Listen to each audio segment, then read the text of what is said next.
তারেক যদিও আমাদের সাথে নেই আজকে, তবুও তার স্বপ্ন আমাদের সাথে রয়ে গেছে। এবং নিউটন বাংলাদেশ 2024 সালে আমরা এখনো বসে আছি, আমরা ওয়েট করছি একটা শুনানি।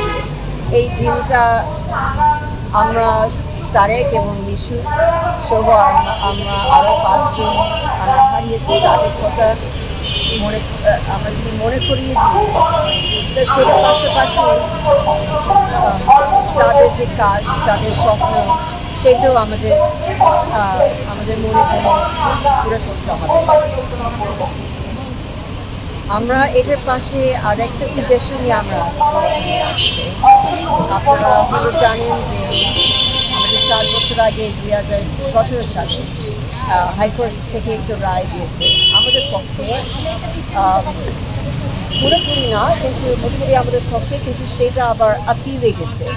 আমরা যেটা করার চেষ্টা করছিলাম যে আইনগতভাবে একটা দৃষ্টান্ত আমরা স্থাপন করার চেষ্টা করছিলাম, যেখানে শুধু ক্রিমিনাল মামলা করে ড্রাইভার এগেনস্টে সেটা না, কারণ ড্রাইভার আসলে সেই অর্থে তার মানে দায়িত্বশীল হিসাবে বলা যাবে না। এই ধরনের দুর্ঘটনা আমরা যেটা বলি আসলে হত্যাকাণ্ড বলা যায়, সেইখানে সবচেয়ে বড় দায়িত্ব হচ্ছে যারা মালিক, বাস কোম্পানি বা ট্রাক কোম্পানি যারা মালিক, বা ইন্স্যুরেন্স কোম্পানি যারা এই ধরনের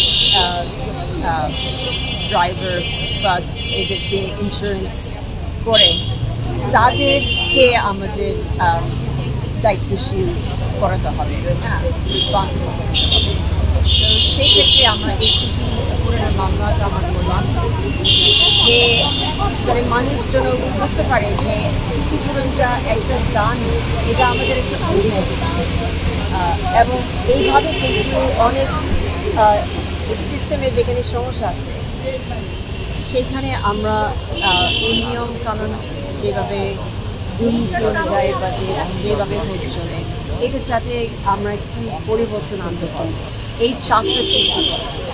তো আমাদের 7 বছর ধরে আমাদের এই মামলায় ঝুলে আছে। 2024 সালে আমরা এখনো বসে আছি, আমরা ওয়েট করছি একটা শুনানি।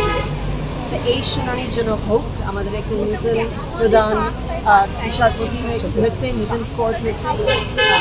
তো সেক্ষেত্রে ওদের কাছে আমাদের দাবি আছে যে আমরা সুবিচার চাই, আমাদের জন্য এই দীর্ঘ সময় যে সংগ্রাম করলাম এটার জন্য একটা নিউটন বাংলাদেশ চাই। সে নিজের সফলতা, নিজের কাজ নিয়ে, ওইটা নিয়ে সেই বেশি চিন্তা করে। সেই তার কাজ আছে, সব কাজ করতে চায়, ছবি বানাতে চায়, সেগুলো আছে, কিন্তু সেইটা শুরু সে আসলে চাচ্ছিল যে তার সাথে মানে পুরো চলচ্চিত্র আন্দোলন এগিয়ে আসে, এবং বিশেষ করে তরুণ নির্মাতাদেরকে সে অনেকভাবে সাহায্য দিয়েছে, অনেক তাদের জন্য সে কাজ করেছে, তাদের জন্য ভালো কাজ হয়, সেইটাই তার চেয়েছে।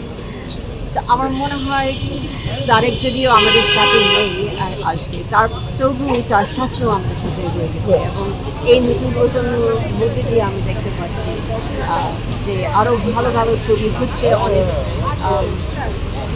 আরও অনেক উন্নতি হচ্ছে চলচ্চিত্র সংস্কৃতি বাংলাদেশে। তো সেইটা তারা যদি দেখতে পারতো সে অনেক খুশি।